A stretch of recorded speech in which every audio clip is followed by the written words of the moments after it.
मैं भारत को भारतीयता की मान्यता के आधार पर फिर से खड़ा करना चाहता हूं, उस काम में लगा हूं। जी, अभी आरओ का सवाल आया तो मैं इसको जरा बता देता हूं। वैसे मैं कल बताने वाला था ये आरओ का पानी अच्छा कि नहीं। मैं आपको पानी के बारे में जानकारी दे दूं मोटी सी 2-3 मिनट में। वो ये कि आयुर्वेद जो कहता है सबसे अच्छा पानी है बारिश का पीने के लिए, जिसको अमृत कहा गया। तो आप कुछ अगर ऐसी व्यवस्था कर सकें कि बारिश का पानी इकट्ठा करें और उसको साल भर पिए, तो आपसे ज्यादा सुखी कोई नहीं दुनिया में। आप बोलेंगे कैसे कर सकते हैं? बहुत आसान है। आपकी जो छत है ना, उस छत को तो आपने सबने सीमेंटेड कराया ही हुआ है। छत में से जो पानी गिर रहा है किसी पाइप में होते हुए, इस पाइप को आप आपके बोर में लगा दीजिए, अगर बोर है तो। बोर नहीं है तो वो पाइप को किसी टैंक बना के उसमें डाल दीजिए, अंडरग्राउंड टैंक बना दीजिए आपके घर में, और उसमें पूरा पानी डाल दीजिए। बारिश के पानी में कोई एक्सपायरी डेट नहीं है, इसको ध्यान रखें। बारिश के पानी की कोई एक्सपायरी डेट नहीं है। अगर अंडरग्राउंड टैंक में आपने कलेक्ट कर लिया तो साल भर, 2 साल, 3 साल आप पी सकते हैं, कोई तकलीफ नहीं आएगी। राजस्थान में गांव-गांव के हर घर में टैंक रहता है, और 5 इंच बारिश होती है, वो एक एक बूंद पानी इकट्ठा करते हैं, उसी को साल भर पीते हैं। जॉन्डिस की बीमारी उस एरिया में कभी नहीं होती, क्योंकि बारिश का पानी पीते हैं। तो बारिश का पानी आपके लिए सबसे अच्छा, जैसे भी हो आप इकट्ठा करिए। दूसरा पानी जो सबसे अच्छा माना जाता है वो नदियों से आने वाला, जो नदियां ग्लेशियर्स के साथ जुड़ी हुई, जैसे गंगा नदी है, ये सीधे ग्लेशियर से आती है। ग्लेशियर की बर्फ है, वो पिघलती है, मेल्ट होती है, फिर उसका पानी नदी में आता है। तो दूसरा सबसे अच्छा पानी है उन नदियों का जो ग्लेशियर से आती है, पहाड़ों से आती है। तीसरा सबसे अच्छा पानी होता है तालाबों का, जो बारिश के पानी के रूप में ही इकट्ठा होता है। और चौथा सबसे अच्छा पानी होता है वो बोर का, जो बारिश के पानी को रिचार्ज करके ही बोरिंग में आता है। और 5वां सबसे अच्छा पानी होता है म्युनिसिपल कॉर्पोरेशन का, जो आप पीते हैं। अब आप सोच लीजिए कि म्युनिसिपल कॉर्पोरेशन का पानी लास्ट में है, तो माने सबसे खराब है, सबसे अच्छा बारिश का। तो अब आपको तो कॉर्पोरेशन का पानी है, ये आपकी मजबूरी है। मैं चाहता हूं आप मजबूरी को थोड़ा बदलिए, 2-4 हजार रुपए खर्च करिए, या ज्यादा से ज्यादा 10,000 रुपए खर्च करिए। आपकी छत में स्लोप बना दीजिए और एक पाइप में पूरा पानी उतारिए, फिर उस पाइप को आपका एक टैंक बना के अंडरग्राउंड उसमें उतार। मैंने मेरे घर में ये व्यवस्था की है। मुश्किल से 22,000 रुपए का खर्चा आया, और उस खर्चे में मैं हर साल 1 लाख लीटर पानी कलेक्ट कर लेता हूँ। मेरे टैंक में उतना आ जाता है, साल भर हम पीते हैं, हमारे पड़ोसी भी पीते हैं। मेरा एड्रेस बहुत छोटा सा है, राजीव दीक्षित सेवाग्राम, वर्धा सेवाग्राम गांव में मैं रहता हूँ। तो हमने छोटा सा अपने घर में ऑल्टरेशन किया, छत को थोड़ा स्लोप दे दिया, और उसके बाद सारा पानी एक पाइप में दे दिया, नीचे एक अंडरग्राउंड टैंक बना दिया, उसमें पूरा पानी इकट्ठा होता है, साल भर हम उसी को देते हैं। आप चाहें तो पंजाब में भी ये हो सकता है। हमारे यहाँ तो बारिश कम है, पंजाब में तो ज्यादा। हमारे यहाँ साल में 25 इंच बारिश है, और पंजाब में साल में 50 इंच से ज्यादा बारिश है। आप तो और भी ज्यादा पानी इकट्ठा कर सकते हैं, और ये पानी इकट्ठा करना पड़ेगा आज नहीं तो 10 साल के बाद, क्योंकि जमीन के अंदर का सारा पानी सूख रहा है। कितने दिन आप उसको निकालेंगे? हाँ, मिट्टी डल जाती है, तो उसको साफ कर लीजिए। या उसमें कोई आपको कंफ्यूजन है तो मिट्टी के ऊपर चूना फेंक दीजिए, बस वो पानी को अपने आप साफ करके नीचे भेजेगा। चूने से अच्छा पानी को साफ करने वाला दुनिया में कोई केमिकल नहीं।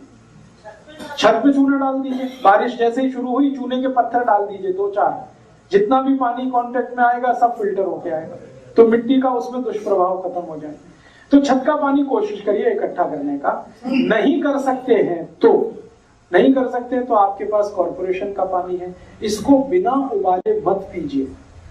अब आप कहेंगे इस पानी को हम एरो में डालें और फिल्टर करें, या उबाले और पिए, दोनों में क्या बेहतर है? उबालना बेहतर है, क्योंकि जब एरो में आप पानी को फिल्टर करते हैं तो उसमें पानी को फिल्टर करते समय कुछ ऐसे केमिकल खत्म हो जाते हैं जो आपके शरीर को जरूरी है। तो एरो का पानी तो मजबूरी का पानी है, जब कुछ भी नहीं मिल रहा है। मुझे तो कई बार आप इसको मजाक मत कहिएगा, मैं आपको सीरियसली कहता हूं, मैंने एरो के जितने भी ब्रांड है मार्केट में, एरो तो एक ब्रांड है, बहुत सारी वाटर प्यूरिफायर मशीन है, सबका पानी निकाल के लेबोरेटरी भेजा टेस्टिंग के लिए। सभी टेस्टिंग की एक ही रिपोर्ट है कि किसी में फास्फोरस कम हो गया, किसी में कैल्शियम कम हो गया, किसी में आयरन कम हो गया, किसी में कुछ कम हो गया, किसी में कुछ कम हो गया। फिर मैंने इन कंपनियों को चिट्ठियां लिखी कि आप बोलते हैं कि आपकी मशीन बहुत अच्छी है, पानी को प्यूरिफाई करती है। तो उसने कहा हम कब बोलते हैं? वो कहते हैं हम पानी को प्यूरिफाई करने की मशीन बनाते हैं, पानी को क्वांटिफाई करना, क्वालिटीफाई करना, इसके लिए मशीन नहीं बनाते हैं। माने पानी की क्वालिटी को इंप्रूव करने की मशीन नहीं है हमारी पानी को प्योर करने की मशीन है। अब प्योरिटी क्या है? कुछ हैवी मेटल्स हैं पानी के, उनको निकाल दिया हमने, पानी का टेस्ट थोड़ा चेंज हो गया, लेकिन हम ये दावा नहीं करते कि इसकी क्वालिटी इंप्रूव कर दी हमने। तो आपको थोड़े से भ्रमजाल में फंसा के वो अपना धंधा करते। पानी की क्वालिटी मेंटेन रहती है जब पानी बॉयल करके आप पीते हैं।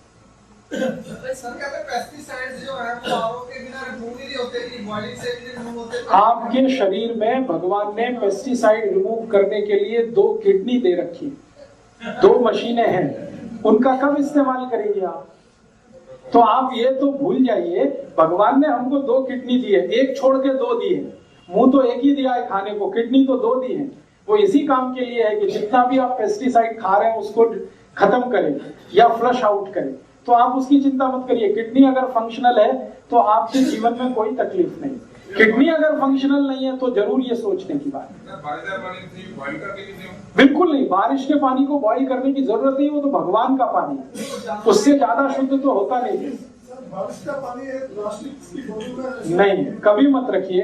बारिश के पानी को मिट्टी के टैंक में रखना सबसे अच्छा है। कांच की बोतल में चले।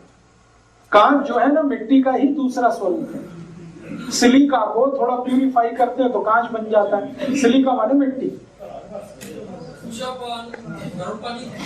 गुनगुना, गरम नहीं, गुनगुना।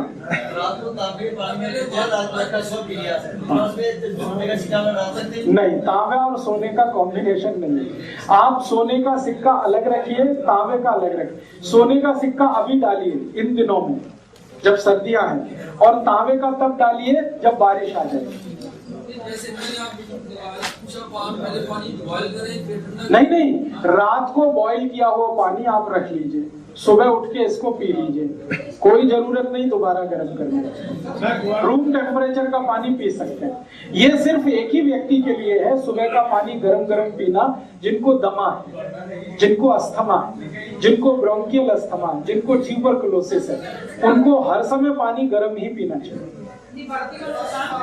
जी जी, नहीं, नुकसान कुछ नहीं है, आपको कोई नुकसान नहीं है, आप पीजिए, कोई नुकसान नहीं है।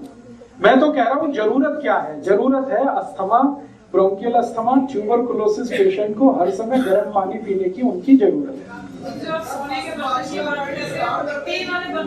डाल दीजिए, मिट्टी के घड़े में सोने की अंगूठी डाल दीजिए, स्टील के बर्तन में डाल दीजिए। हाँ, प्लास्टिक छोड़ दीजिए। जी, तांबे के बर्तन में सोना नहीं डाला जाता, तांबे के बर्तन में तांबा ही पर्याप्त है। सोना डालने के लिए मिट्टी का बर्तन, स्टील का बर्तन, लोहे का बर्तन, कांच का बर्तन वो यूज करें। हाँ, एक बार गर्म करके रूम टेम्परेचर पे ठंडा करके फिर तांबे के बर्तन में भरिए, गरम गरम पानी मत भरिए, ठीक है?